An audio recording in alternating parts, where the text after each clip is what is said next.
જ્યારે ઘરનો ભેદી જ ચોર નીકળે તો અમદાવાદમાં હાલમાં જ એવી એક ઘટના બની છે જ્યાં ઘરની નોકરાણીએ જ લાખો રૂપિયાની ચોરી કરાવી ફરાર થઈ ગઈ હતી।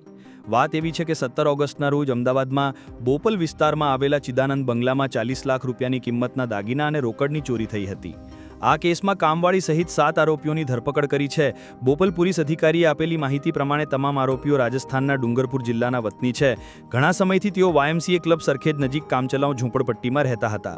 આ આરોપીની ટુકડીમાંથી કૃષ્ણા ઘણા સમયથી ચિદાનંદ બંગલામાં કામ કરતી હતી। આરોપી કૃષ્ણા જાણતી હતી કે પરિવાર બહારગામ ફરવા જવાના છે અને ઘરમાં લાખો રૂપિયાના દાગીના પણ છે। બસ પછી તો કૃષ્ણાએ તેની ગેંગને વાત જણાવી અને ચોરીની ઘટનાને અંજામ આપવામાં સફળ રહી। પોલીસે આપેલી માહિતી પ્રમાણે આરોપીઓએ 370 ગ્રામ સોનાના દાગીના, એક મોતીનો સેટ, 300 ગ્રામ ચાંદીના ઘરેણાં અને 5 લાખ રૂપિયાથી વધુની રોકડ લઈને ફરાર થઈ ગયા હતા। જોકે બોપલ પોલીસની એક ટીમે બાતમી આધારે રાજસ્થાનથી આ તમામ આરોપીઓને ઝડપી લેવામાં સફળતા મેળવી હતી।